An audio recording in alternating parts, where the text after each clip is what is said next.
Hey everyone, this is the Hot Revenge community.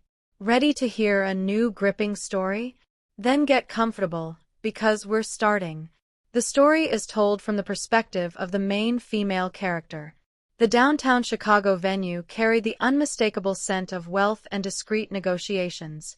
We were there to celebrate my older brother Garrett's latest professional achievement. My mother, Elena, raised her champagne glass, letting the crystal catch the light, and offered my brother that perfect polished smile reserved solely for him. "To my son," she proclaimed. "The one who makes this family truly proud." She let her words linger, then her eyes found me, seated at the far side of the table. "Some children bring honor," she continued, keeping her tone light and airy. "Others are just taking up space." The assembled guests offered a thin, uneasy chuckle. Have you ever felt like the overlooked one, the family scapegoat? Share your thoughts in the comments below. I met my mother's gaze steadily. A small, calm smile appeared on my lips as I deliberately placed my cloth napkin onto the polished mahogany table. Then I rose to my feet. The sharp scrape of my chair against the floor echoed through the room. "It's a good thing I finally secured my own apartment," I said, my voice steady and unwavering, adding that it was far away. I looked briefly at my father, Lawrence, frozen mid-sip with his drink, then returned my gaze to my mother. "Don't worry, you'll never have to watch me taking up space again." Without waiting for a reaction, I turned sharply and left the private dining area. I didn't need an apology. All I wanted was fresh air. The intense Chicago night hit me, and for the first time in 28 years, simply breathing felt like an achievement. For nearly 3 decades, I had been the secondary child. Garrett was the undisputed star, brimming with potential, destined for the world of finance, embodying my mother's aspirations. I, by contrast, was the quiet one, the artist, the perennial scapegoat. In our household, affection operated like a business transaction, and I was perpetually a poor investment. My records confirmed this reality. When my brother received a DUI in college, our parents quietly arranged a brand new vehicle and covered the monthly payments. When I needed funds for a crucial graphic design certification that could grant me independence, my parents agreed to help, but only under conditions. They sat me down at that very dining table. My father slid a document across the polished wood, a formal loan contract for $7,200. My own parents demanded 12% annual interest. They insisted on an official notarized agreement. I signed each page under my father's impassive gaze, his expression as detached as if he were completing a transaction with a stranger. That was our relationship distilled. I was a low-priority, high-interest debtor. My brother was the prized asset. I spent 3 years meticulously repaying that debt, budgeting tightly, living frugally, even skipping meals, all while watching my parents shower Garrett with endless opportunities and extravagant gifts. I wasn't just their daughter, I was a liability entry on their family ledger. That $7,200 loan had sent a crystal-clear message, a permanent, unmovable line. When Garrett totaled his expensive German car after his DUI, my father co-signed for a new one immediately, before even receiving the insurance payout. Garrett's recklessness was trivialized. My needs were treated as costs. Garrett was family. I was merely an employee in the family enterprise, expected to bear my own operating expenses. You might wonder why I signed that paperwork, why I endured that situation for so long, why I accepted a 12% loan from my own parents. Explaining the mindset of a long-term scapegoat is difficult. You live trapped in a place with no physical bars, where the walls are built from your lingering optimism. You believe that if you stay quieter, perform better, or achieve a little more, if you repay debts and show loyalty, one day they will finally notice you. You survive on scraps of approval, learning to mistake fragments for a full meal. Psychologists call this learned helplessness. Year after year, you are conditioned to believe resistance only worsens your circumstances, so you stop fighting. You become accustomed to tolerating, minimizing yourself, occupying less space. This is not weakness, it is protective armor, forged to survive that home. I became so skilled at obedience, so adept at reliability, that I forgot I was merely playing a designated role. Everything changed that night in the restaurant. When my mother uttered, "Others just take up space," it was far more than an insult, it was a professional diagnosis.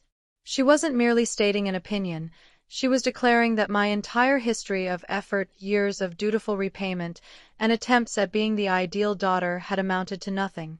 The family ledger was a lie. I would never truly earn her affection.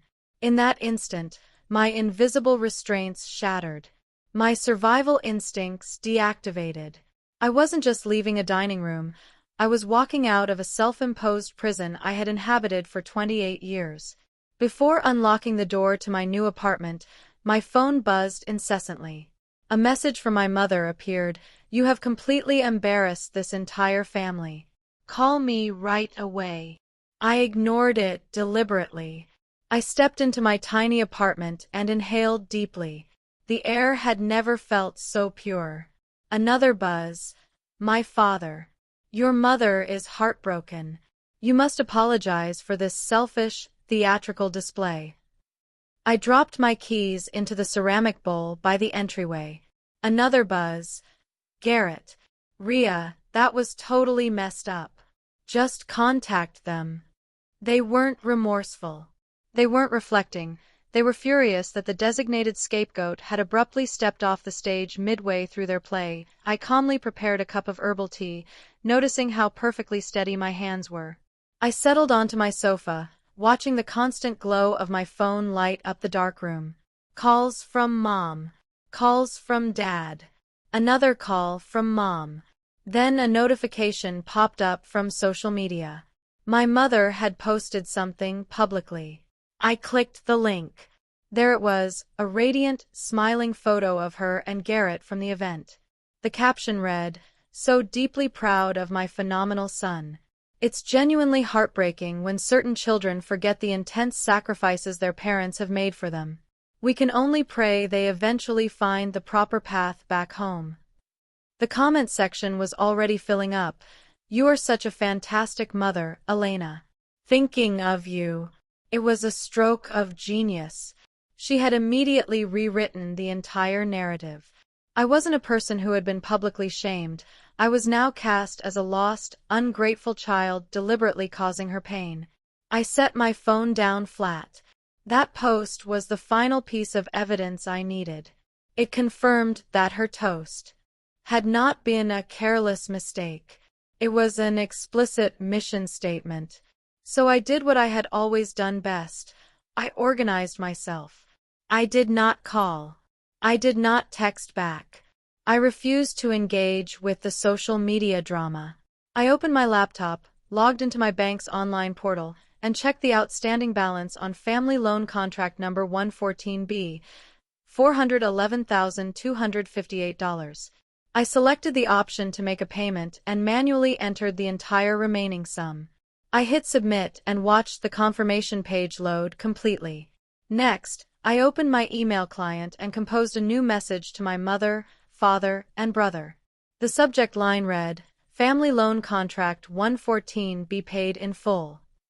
The body was succinct, professional, and icy cold. Per the attached bank receipt, the financial obligation dated October 14, 2020, for $7,200 plus 12% accrued interest has now been fully settled. My financial and familial commitments are discharged. Do not attempt to contact me again. I attached the PDF documenting the final bank transfer and hit send. It felt like closing an accounting ledger that had remained open my entire life. The silence from them was immediate. The continuous calls and texts stopped. They had no leverage left. The loan had been the last chain on me, and I had just handed them the broken links. The next few weeks passed in a blur of logistics. My move to Seattle became a hard deadline. I sold my old furniture, boxed my books, and sorted my life into two piles, things to keep and things to leave. In the keep pile, I found an old manila folder from my grandmother's estate. She had died when I was 22. I barely glanced at the contents at the time, but now, as I was tying up loose ends, I noticed a letter from her lawyer about a small college fund she had created for me. I assumed it had been spent years ago. I called the law firm, half expecting the fund to be empty. The original lawyer had retired, but his partner pulled my file. He sounded hesitant. "Miss Rhea," he said quietly, "I see a discrepancy in the account ledger." My mind froze. What kind of discrepancy? The fund held just over $5,700, yet a full withdrawal had been made 5 years ago, on March 12th. "I never withdrew that money," I told him. There was a pause. Papers shuffled. "Well, we have the withdrawal form here," he said. "It was mailed in, but the signature doesn't match the other documents in your file." My blood ran cold. "Can you email me a copy?" The email arrived in 5 minutes. I opened the scanned PDF. There it was, a withdrawal request for $5,700 with a shaky, clumsy signature, undeniably my mother's handwriting. I checked the dates and compared it to my family loan contract, dated March 26th, exactly 2 weeks after she had forged my name and emptied my fund. The realization hit me like a punch. She hadn't lent me money. She had stolen $5,700, my grandmother's gift, and then added $1,500, called it a family loan, and made me sign a notarized contract charging 12% interest on my own stolen funds. This wasn't just humiliation or being a scapegoat. This was a crime. 2 days later, the calls for reconciliation began. My mother sent a long, tearful text. "Rhea, this has gone on too long. I'm exhausted. Your father is worried. Can we just meet and talk as a family?" She was a consummate performer, painting herself as the heartbroken mother trying to save her family. I agreed to meet at a public cafe, neutral ground. She was already there, dabbing her eyes with a napkin, soft and vulnerable in cashmere, looking like a caring mother. "Rhea," she said, her voice slightly trembling, "thank you for coming. This is tearing us all up. Your father, I stayed standing. I didn't order coffee. I know about Grandma's college fund," I stated. The performance ended instantly. Her mask cracked. The tears vanished. Her face went blank in shock. I don't know what you mean," she stammered, polish gone. I reached into my bag and slid the file across the table. The withdrawal slip for $5,700, dated March 12th, with the forged signature. She stared at the paper, color draining from her face. Her victim act was over. Only raw panic remained. "Rhea, you don't understand," she whispered. "I understand perfectly," I said, my voice cold and flat, like the marble table. "You stole my inheritance, then had the nerve to loan it back to me at 12% interest. It was for Garrett," she finally blurted. "He had debts. I was going to pay it back. I just needed to. You plan to pay it back by charging me interest," I finished for her. She began crying again, messy and real this time. "I knew you were responsible. I knew you'd pay the loan because I'm the scapegoat. The one who always pays. The one who's good for it. The one who takes up space," I continued. I pushed the next document across the table. From my new lawyer, a legal demand for repayment. The $5,700 she stole plus $2,400 in fraudulent interest paid over 3 years, 30 days to settle. "Rhea, please," she begged, reaching for my hand. I pulled back. "You will ruin me. Your father can't find out." "You didn't just take up space, Mom," I said, looking down at her. "You took my whole future and charged me for it." I turned and left the cafe, never looking back, leaving her to face the consequences of her own choices. Months passed. The damp chill of Chicago gave way to Seattle's soft, green rain. My new apartment was small but airy, with high ceilings and excellent light. My graphic design company, just me, my laptop, and plenty of coffee, was thriving. More than just surviving. The legal battle ended quietly, without fanfare, a simple clerical signature. My mother, Elena, settled the case outside of court. I received a wire transfer for $8,100. Later, I heard from an aunt that my mother had been forced to sell her car to raise the money, the very vehicle my brother usually drove. I was certain that the public humiliation had hurt her more than the financial loss itself. I was working late one Tuesday, finalizing documents for a client, when my phone vibrated with a text from an unfamiliar number. "Ria, it's Garrett. I don't know if you'll actually read this.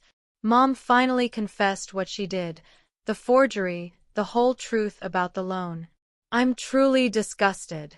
I just want you to know I always hated that family dynamic. I simply was not strong enough to stand up to it. You were strong." I stared at the message, my heart racing. Another text followed immediately. "I'm wiring $12,000 to your business account right now. This is not a loan. It is an investment in your potential. I always knew you were the smart one. I'm sorry it took me this long to say it." A third message arrived, a confirmation receipt for the wire transfer. I sank back into my chair, the glow of the screen illuminating tears falling down my cheeks. This was never about the money. It was about acknowledgement. After a lifetime of being the spare child, the one who just took up space, someone had finally seen me. And it was the one person I had been trained my entire life to resent. I opened my laptop and located the old, detailed file I had maintained for years, the family ledger spreadsheet. I found the very last entry for Family Loan Contract 114B, already marked, paid in full. I stared at the precise numbers, the painstaking record of every injustice, every transaction, every line item that proved my right to be angry. Then I right-clicked the file and hit delete. In that moment, I understood the real meaning of letting go. It is not simply forgiving someone. It is not erasing the memory of the debt. It is deciding that you are finished being the accountant. It is accepting that certain people belong firmly in your history, but they do not define your destiny.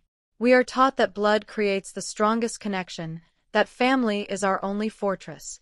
But sometimes, it is merely a confinement we were born into. The bravest thing you can do is not fight for a small position within it. The bravest thing is finding the internal strength to pick the lock, walk away permanently, and learn how to define yourself. This is a note for anyone who has ever felt like they lived on the periphery of their own family.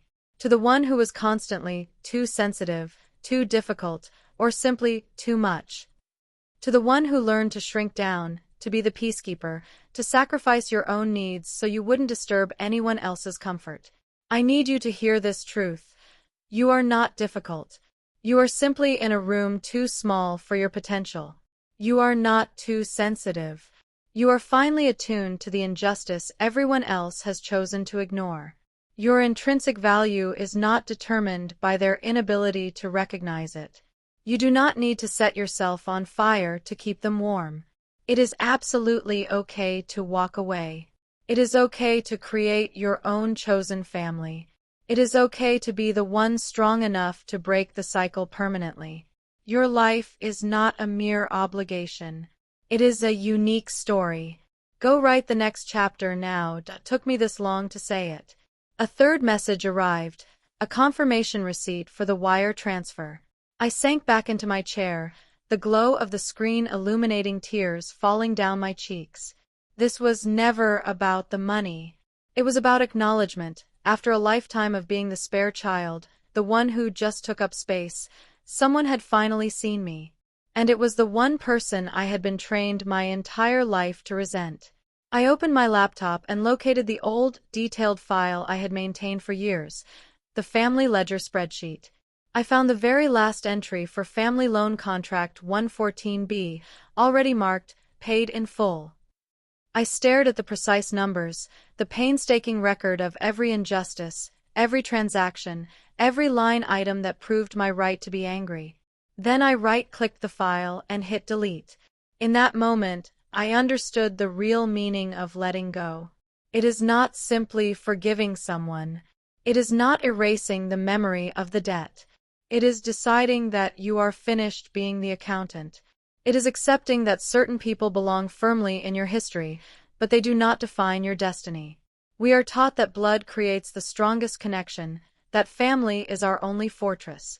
But sometimes, it is merely a confinement we were born into. The bravest thing you can do is not fight for a small position within it. The bravest thing is finding the internal strength to pick the lock, walk away permanently, and learn how to define yourself. This is a note for anyone who has ever felt like they lived on the periphery of their own family. To the one who was constantly too sensitive, too difficult, or simply too much. To the one who learned to shrink down, to be the peacekeeper, to sacrifice your own needs so you wouldn't disturb anyone else's comfort. I need you to hear this truth. You are not difficult. You are simply in a room too small for your potential. You are not too sensitive. You are finely attuned to the injustice everyone else has chosen to ignore. Your intrinsic value is not determined by their inability to recognize it. You do not need to set yourself on fire to keep them warm. It is absolutely okay to walk away. It is okay to create your own chosen family. It is okay to be the one strong enough to break the cycle permanently. Your life is not a mere obligation. It is a unique story. Go write the next chapter now.